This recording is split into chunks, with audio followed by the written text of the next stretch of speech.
நம்ம இன்னைக்கு பார்க்க போறது வீட்டிலேயே நெய் செய்யறது எப்படி.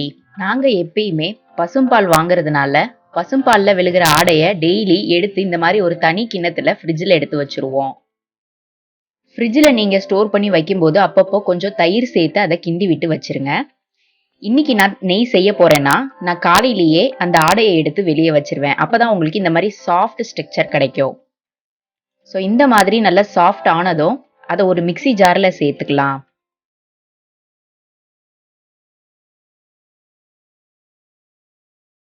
இப்ப அது கூட நல்ல சில் தண்ணி சேர்த்துக்கலாம். சில் தண்ணி சேர்த்து இதை நல்ல மிக்ஸியில அரைச்சி எடுத்துடலாம். இந்த மாதிரி தண்ணி நல்லா மிக்ஸ் ஆகுற அளவுக்கு நல்லா கிண்டி விட்டுட்டு மிக்ஸி ஜார்ல அரைச்சி எடுத்துடலாம்.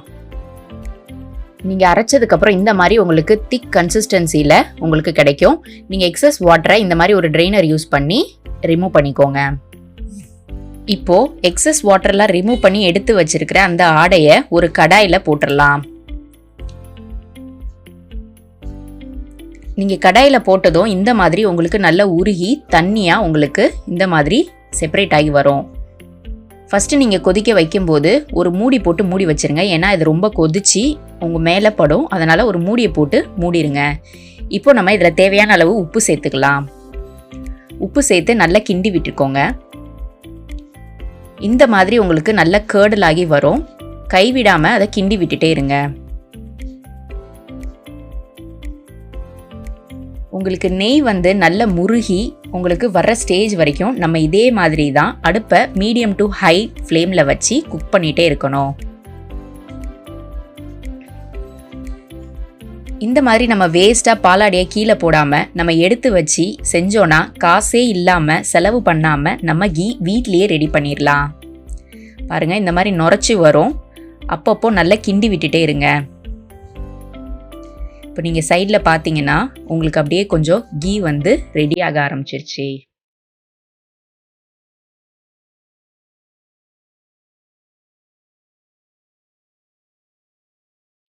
இந்த மாதிரி கொதிச்சு வந்ததும் அடுப்பை கொஞ்சம் ஸ்லோ பண்ணிக்கோங்க.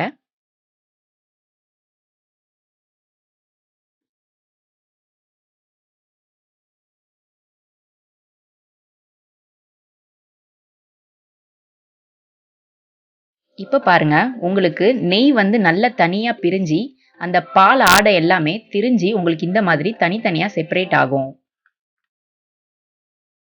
இப்ப ஃப்ளேமை ஹையா வச்சுட்டு இந்த மாதிரி நல்லா கொதிக்க விட்டுருங்க. பாருங்க பால் ஆடை எல்லாமே திரிஞ்சு உங்களுக்கு தனித்தனியா வந்திருக்கு. இந்த மாதிரி நல்லா கொதிக்கட்டும். இதுல இருக்கிற தண்ணியோட அந்த சலசலப்பு எல்லாமே அடங்கணும்.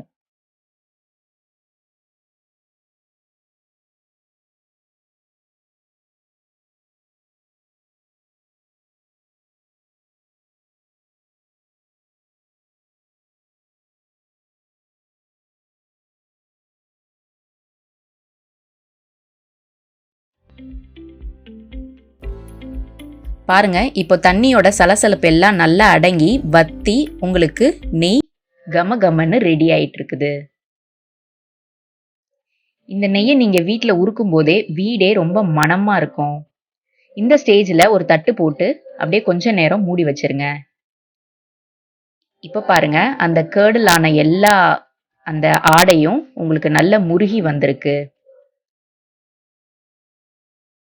இப்போ கொஞ்சம் இருக்கிற அந்த தண்ணியோட சலசலப்பு மட்டும் குறைஞ்சா நம்மளோட நெய் ரெடி ஆயிடும்.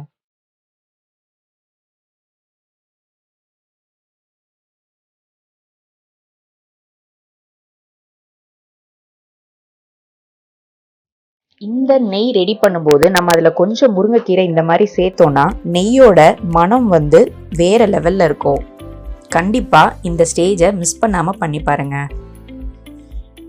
அதோட மட்டும் இல்லாம இப்ப நீங்க இந்த நெய் ரெடி பண்ணதுக்கு அப்புறம் இந்த கீரையும் அந்த பால் ஆடையும் முருகி இருக்கிறத சாப்பாட்டுல போட்டு சாப்பிட்டீங்கன்னா அது ரொம்ப டேஸ்டா உங்களுக்கு இருக்கும்.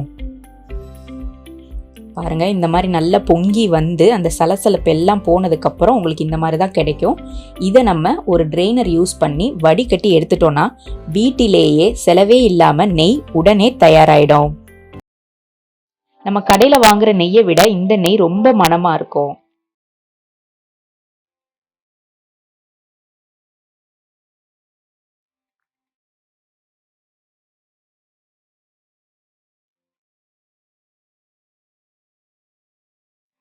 இந்த நெய்யெல்லாம் ட்ரெயின் பண்ணி எடுத்துட்டு நான் சொன்ன மாதிரி இந்த கீரையும் அந்த பால் ஆடை நல்லா திரிஞ்சு வந்திருக்கிறதையும் நீங்கள் நல்ல சூடான வெள்ளை சாதத்தில் போட்டு பெரட்டி சாப்பிட்டீங்கன்னா ரொம்ப டேஸ்ட்டாக இருக்கும்.